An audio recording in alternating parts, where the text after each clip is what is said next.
Bismillahirrahmanirrahim. Assalamualaikum warahmatullahi wabarakatuh. Waalaikumsalam warahmatullahi wabarakatuh. Selamat siang semuanya. Siang. Bagaimana kabarnya hari ini? Alhamdulillah, luar biasa. Alhamdulillah ya, kita masih diberikan kesehatan sehingga kita bisa berkumpul dalam kegiatan pembelajaran hari ini. Meskipun cuaca panas dan juga kondisi yang gerah, tapi tidak menyurutkan semangat kita untuk terus belajar. Nah, sebelum itu Ibu ingin mengetahui dulu apakah hari ini ada yang tidak hadir? Siapa saja? Azka kemana? Sakit. Terus siapa lagi? Chandra kemana? Sakit. Terus? Udah. Oh tadi ya Azian yang dispen. Oke, berarti dari 40 orang hari ini ada 37 orang berada di kelas 10-8 hari ini. Alhamdulillah, kita doakan semoga Azka dan juga Chandra bisa segera diberikan kesehatan sehingga bisa berkumpul dengan kita mengikuti pembelajaran. Amin. Sebelum kita masuk ke pembelajaran, Ibu harapkan kalian berada dalam fokus. Ibu harap kalian duduk yang rapi, kemudian juga memperhatikan karena Ibu tekankan ataupun Ibu ingin selama proses pembelajaran nanti tidak akan ada hal yang dapat mengganggu konsentrasi dan juga fokus kalian sama pembelajaran. Silakan bisa diperhatikan di sekeliling apabila ada yang mengganggu. Siap? Siap. Nah, minggu kemarin kita telah ulangan terkait dengan sistem pembayaran dan juga alat pembayaran. Nah, terkait dengan sistem pembayaran dan juga alat pembayaran, siapa yang masih ingat apa itu sistem pembayaran? Boleh. Baik, sistem pembayaran itu pemindahan dana dari satu pihak ke pihak yang lain. Kalau untuk alat pembayaran sendiri, siapa yang mau jawab? Apa pengertian alat pembayaran? Betul, segala sesuatu yang bisa digunakan oleh masyarakat dalam menjalankan kegiatan ekonomi, yaitu khususnya sebagai alat tukar. Nah, materi hari ini akan sangat bersinggungan dengan materi yang telah kita pelajari sebelumnya, khususnya terkait dengan materi alat pembayaran non-tunai. Nah, sekarang Ibu ingin bertanya terlebih dahulu kepada kalian. Apakah kalian pernah mengantar saudara ataupun orang tua untuk pergi ke bank? Pernah. Nah, berdasarkan pengalaman kalian, apa yang kalian lihat, apa yang kalian dengar, kegiatan apa sih yang mereka lakukan di bank itu? Ambil uang. Terus apa lagi? Menabung. Terus apa lagi? Bikin ATM. Terus apa lagi? Transfer. Banyak ya, banyak sekali kegiatan yang masyarakat ataupun orang-orang lakukan di bank. Dari kegiatan-kegiatan tersebut dapat kita ketahui bahwa bank tersebut merupakan suatu lembaga yang dapat menghimpun dana dari bentuk tabungan, kemudian juga menyalurkan dana dalam bentuk pinjaman. Nah, hari ini kita akan belajar terkait dengan lembaga keuangan bank. Tujuan pembelajarannya sendiri, yang pertama, peserta didik mampu menjelaskan konsep bank sebagai lembaga intermediasi keuangan secara tepat dan sistematis. Kemudian, peserta didik mampu menganalisis fungsi bank dalam perekonomian. Kemudian, peserta didik mampu mengklasifikasikan jenis-jenis bank berdasarkan fungsi, kepemilikan, dan kegiatan usaha. Yang selanjutnya, peserta didik mampu menjelaskan prinsip kegiatan usaha bank. Dan yang terakhir, peserta didik mampu mengevaluasi berbagai produk bank untuk menentukan pilihan yang sesuai dengan kebutuhan ekonomi secara rasional. Sebelum masuk ke pembelajaran, Ibu ingin mengetahui pemahaman awal kalian terkait materi lembaga keuangan bank. Di sini Ibu menyiapkan 5 pertanyaan pilihan ganda dan kalian bisa menjawabnya di buku. Di buku kalian, buka. Ibu kasih waktu satu soal itu 15 detik, 15 sampai 20 detik. Langsung saja tulis jawabannya. Nomor 1, bank adalah lembaga yang berfungsi untuk kegiatan bank yang menyalurkan uang kepada masyarakat disebut. Perbedaan utama bank konvensional dan bank syariah terletak pada bank perkreditan rakyat memiliki ciri khusus, yaitu sudah Sudah. Sekarang sisipkan itu terlebih dahulu. Kita akan melanjutkan ke materi terkait lembaga keuangan bank. Apa sih bank itu sebenarnya? Tadi sudah disinggung bahwa banyak sekali kegiatan-kegiatan yang bisa kita lakukan di bank. Menabung, ambil uang, kemudian melakukan transfer. Intinya banyak sekali kegiatan yang bisa kita dilakukan di bank. Namun kalau secara umum, apa sih arti bank itu? Secara etimologi, bank berasal dari bahasa Italia, yaitu banca, artinya bangku ataupun meja. Istilah ini merujuk pada tempat yang menukar uang. Jadi pada masa itu melakukan kegiatan perbankan itu melalui meja atau bangku. Maka dari situ muncullah cikal bakal nama bank. Nah, menurut Undang-Undang Nomor 10 Tahun 1998 disebutkan bahwa bank merupakan badan usaha yang menghimpun dana dari masyarakat dalam bentuk simpanan dan menyalurkannya kembali kepada masyarakat dalam bentuk kredit atau bentuk lainnya dalam rangka meningkatkan taraf hidup rakyat banyak. Dari pengertian tersebut dapat kita ketahui bahwa bank merupakan lembaga yang dapat menghimpun dana dari satu pihak yang memiliki kelebihan dana dan juga menyalurkan dana untuk pihak yang membutuhkan dana. Nah, dari kedua pengertian ini ada yang mau menyimpulkan atau mempunyai pandangan apa sih arti bank itu berarti? Boleh, Regi. Bank itu adalah sebuah lembaga yang membantu masyarakat dalam mengelola keuangan. Ya, betul sekali. Berdasarkan undang-undang juga disebutkan dengan jelas bahwa tujuan dari adanya bank ini adalah untuk meningkatkan taraf hidup rakyat yang banyak. Ke fungsi bank. Nah, fungsi bank ada 3. Yang pertama, tadi kita sudah bahas bahwa fungsi yang pertama yaitu menghimpun dana, juga menyalurkan dana. Menyalurkan dana di sini dalam bentuk apa? Dalam bentuk kredit. Nah, selain menghimpun dan juga menyalurkan dana, bank juga berfungsi sebagai pemberi layanan keuangan. Misalnya, kita sering melakukan transfer kemudian menggunakan kartu ATM, kemudian menggunakan kris. Itu siapa yang mengelolanya? Tentu saja bank. Maka dari itu dapat kita ketahui bahwa bank memiliki 3 fungsi utama, yaitu menghimpun dana, menyalurkan dana, dan juga memberikan jasa layanan keuangan. Dapat dipahami? Prinsip-prinsip perbankan. Yang pertama ada prinsip kepercayaan. Untuk yang kedua yaitu ada prinsip kehati-hatian. Kemudian yang ketiga ada prinsip kerahasiaan. Seperti yang kita ketahui bahwa ketika kita sudah berurusan dengan yang namanya bank, itu pastinya kita memberikan informasi-informasi pribadi tentang kita. Misalnya KTP, KK, kemudian yang sudah punya itu NPWP dan lain sebagainya. Hal itu kan merupakan data-data pribadi kita. Bagaimana kalau misalkan bank membocorkan semua itu? Tentunya data kita yang menjadi ancamannya. Maka dari itu, prinsip kerahasiaan ini sangat dijunjung tinggi oleh bank. Untuk itu, keempat prinsip ini harus ditekankan ke dalam setiap perbankan. Sampai sini ada yang ingin ditanyakan terlebih dahulu? Mengerti? Masih semangat? Ayo, semangat. Lanjut, Ibu tanya. Di sini ada yang udah tahu ataupun sudah mencari informasi jenis-jenis bank. Ada yang udah tahu? Apa aja jenis bank? Bank komersial. Terus apa lagi? Syariah. Terus apa lagi?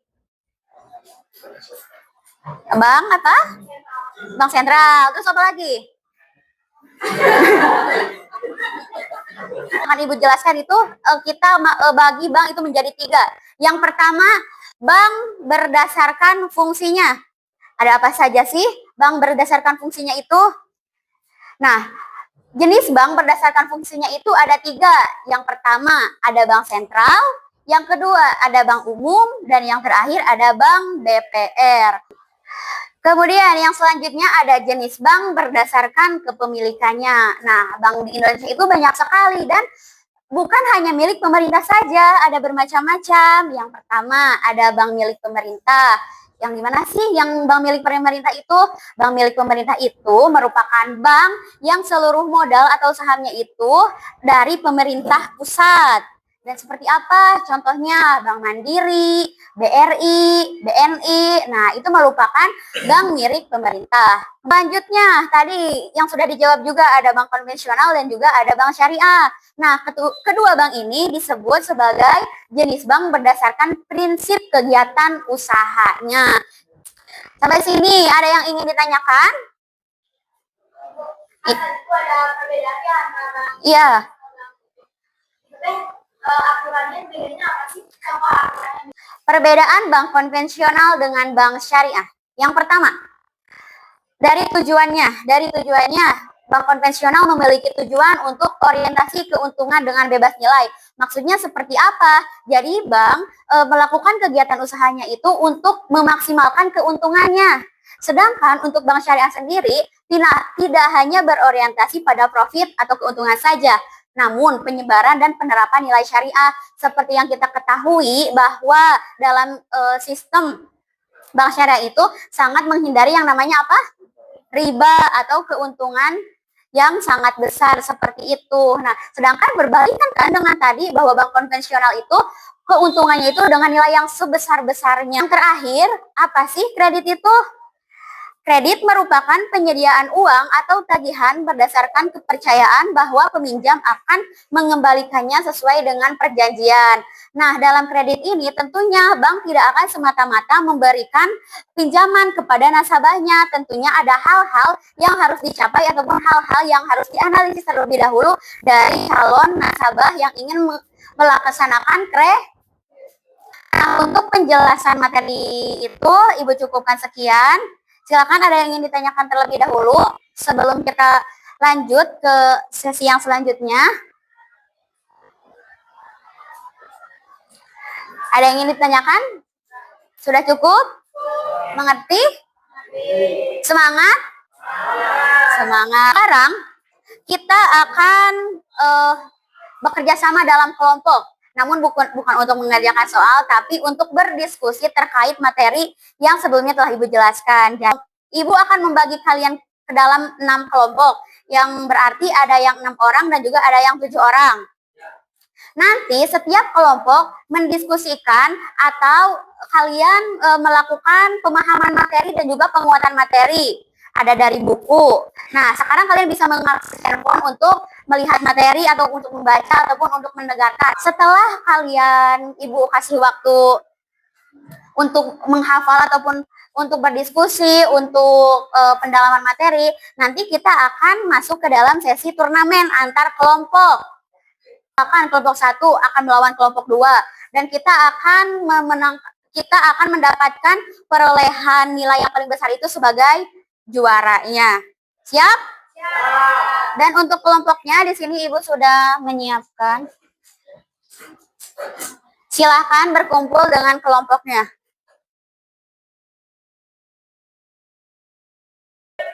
Mana kelompok 1? Kelompok 2? Kelompok 3? Kelompok 4? Kelompok 5? Kelompok 6? Kelompok 6 semangat dong. Mana semangatnya kelompok 6? Nah, di sini Ibu punya lembar aktivitas yang menjodohkan saja intinya setiap kelompok harus melakukan kegiatan pendalaman materi, bisa dari buku, internet, kemudian dari buku ini boleh pokoknya dari apa saja intinya materi yang kita tadi bahas. Oke, dimulai pengertian. Pastikan seluruh anak-anak yang lain mempelajari dan pastikan tidak ada yang membuka lagi pendidikan. Oke, siap. Mencari pendalaman materi dari mana saja, bisa jadi dari internet, YouTube, dan apa saja.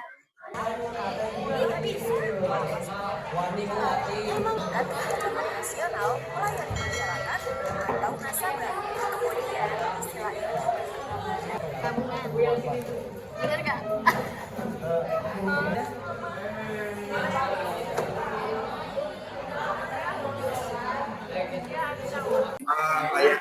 Infridia, berarti bank itu termasuk masih hidup gitu kan? Iya.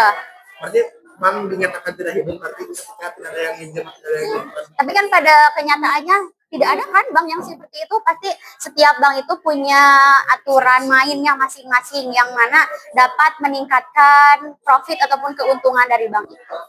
Gitu.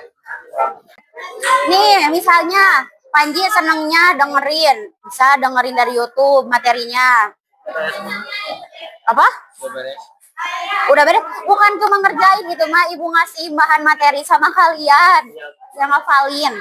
Modalnya itu dari sendiri, intinya bukan dibantu oleh negara atau pemerintah, tapi tentunya dengan mendirikan bank swasta ini dengan perizinan dan juga dengan ketentuan yang telah ditetapkan. Kita akan spin kelompok dari 1 sampai 6 tuh di spin. Misalkan yang terpilih itu kelompok 1 dan juga kelompok 5. Nanti kelompok 1 sama kelompok 5 ini ke depan, berjajar ke depan, kemudian semuanya ke depan, kemudian sweet, kemudian yang menang pilih ini berisi nomor-nomor. Misalkan dapat nomor 16. Misalkan Regi nih sama Dimas sweet. Yang menang Regi itu dapat nomor 16. Jadi Regi harus jawab pertanyaan nomor 16. Misalkan Regi udah jawab benar, Regi dapat berarti kontribusi Regi ke kelompok itu berarti kelompok udah dapat poin nih 10. Berarti udah nih, Regi berarti bisa duduk. Kalau misalkan Regi gak bisa jawab, Regi kembali ke belakang. Jadi jangan dulu duduk kalau misalkan tidak bisa menjawab. Tapi si soal yang tidak bisa dijawab oleh Regi bisa dijawab oleh tim lawan. Paham? Kalau misalkan masih tidak bisa dijawab oleh tim lawan, boleh dilempar ke kelompok yang 4. Tapi hanya mendapatkan poin 5 kalau benar. Kalau kelompok ini yang jawab masih dapat poin 10. Kalau misalkan kelompok lain yang jawab cuma dapat nilai 5. Ngerti gak? Maksimalnya itu satu kelompok bisa mengumpulkan 70 poin dalam satu kali pertandingan. Nih Ibu acak ya, lihat udah Ibu acak. Mulai. Siap. Yes. 4. Mana kelompok 4 semangatnya? Oke. Kelompok 4 akan melawan kelompok mana 6? Mana 6? Oh itu. Siap.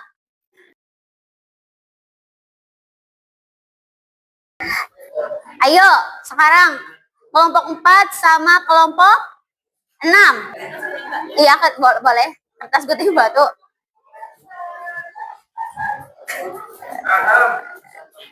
Kamu kelompok 6 ya? Sok, boleh ambil. Nomor berapa? Bentar. Nomor berapa? 32. Kita buka. Siap? Enggak. Kredit yang penggunaannya fleksibel untuk berbagai kebutuhan disebut kredit apa? 5, 4, 3, 2, 1. Ada yang mau berjuang? Apa?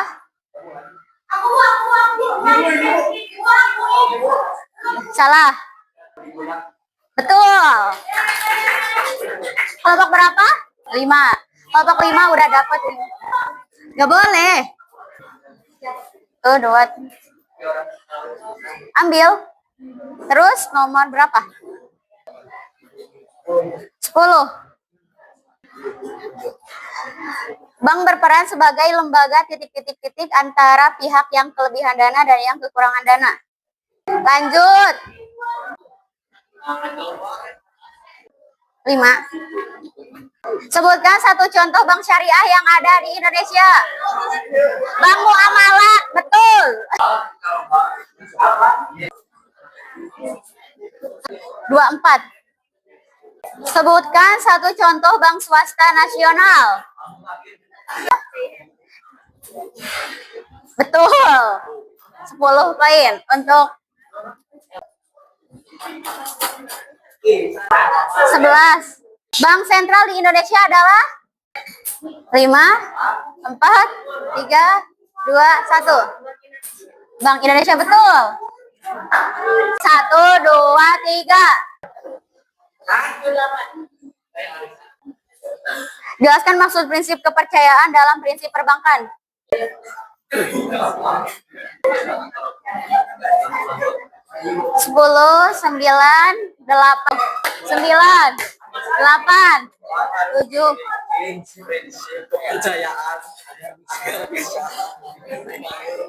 Udah? Cukup? Bener gak jawabannya? Betul ya.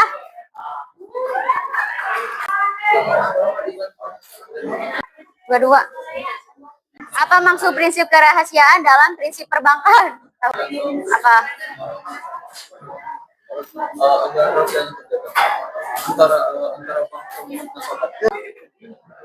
Sepuluh kemarin.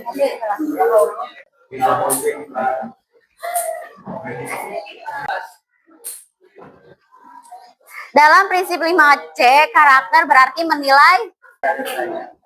Betul, dari data atau dari riwayat sebelumnya. Kelompok 6. Untuk sesi pertama sudah selesai. 7 pertanyaan. Kelompok 4, 50. Kelompok 5, 5. Kelompok 6, 10. Sekarang kelompok 1. Kelompok 1 melawan kelompok 2. Wih. 1, 2, 3. Nah, kamu 2, 3. Bank yang menjalankan kegiatan usaha berdasarkan hukum Islam disebut bank. Betul. 10 poin. 1, 2, 3. Tujuan utama kegiatan bank adalah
Nah, baik anak-anak, tadi kita sudah melakukan games turnamen ya. Nah, tadi pemenangnya kelompok berapa? Kelompok 1. Tepuk tangan buat kelompok 1.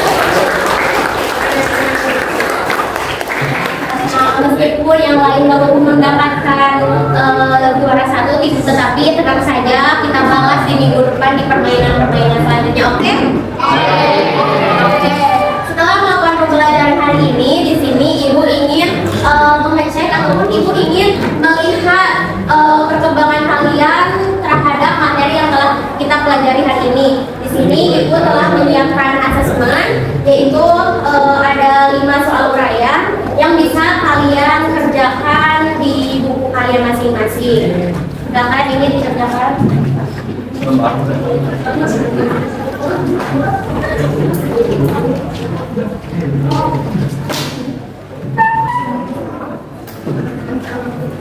Oke.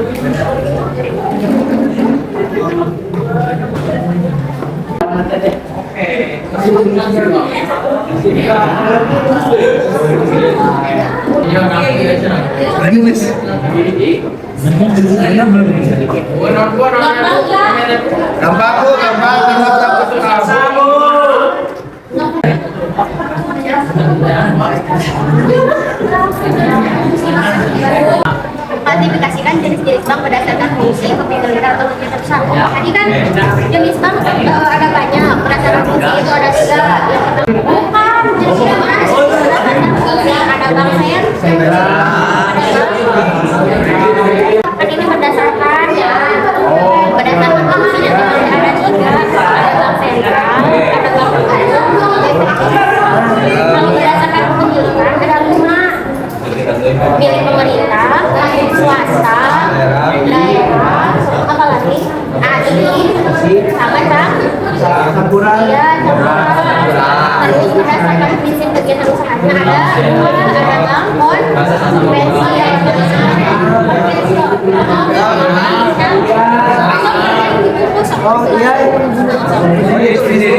Oh iya, Bu.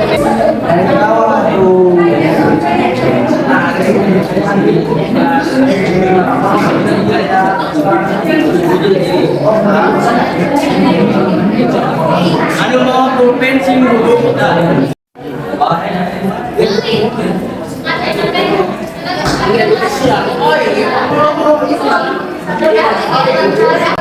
Gimana, udah selesai? Mau enggak? Nanti kumpulin ke depan. Nah, sekarang dari pembelajaran dari awal sampai akhir, siapa nih yang mau menyimpulkan materi hari ini? Boleh, Riki, silakan.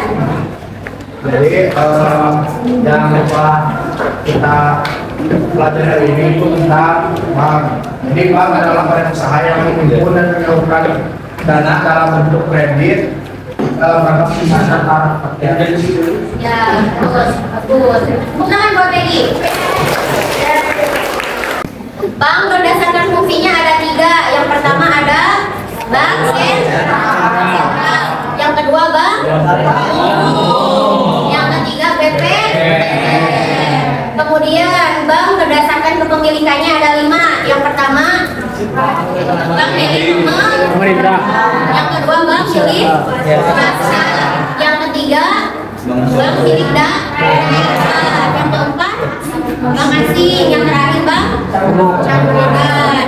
Kemudian jenis bank berdasarkan kegiatan usahanya ada 2, yaitu ada bank konvensional dan juga bank syariah. Lalu apa saja prinsip-prinsip dalam kegiatan perbankan? Ada prinsip kepercayaan, kemudian prinsip kerahasiaan, kemudian prinsip kehati-hatian, dan yang terakhir prinsip mengenal nasabah. Betul.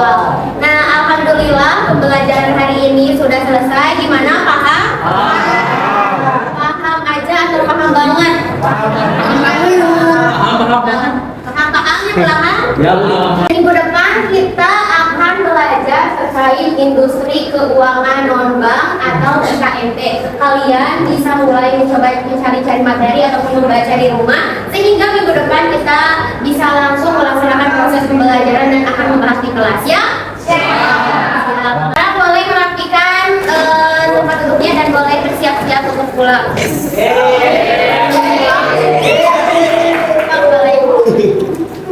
Boleh diberes dulu.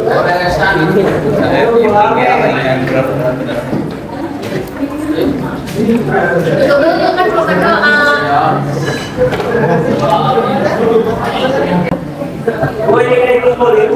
Iya, nanti pas mau pulang enggak? Sekarang sebelum pulang, alangkah baiknya kita berdoa terlebih dahulu. Berdoa sesuai kepercayaan masing-masing.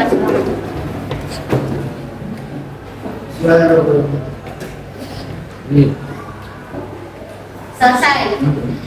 Pembelajaran hari ini disebutkan sekian. Ibu minta maaf apabila ada kekurangan dan juga kesalahan.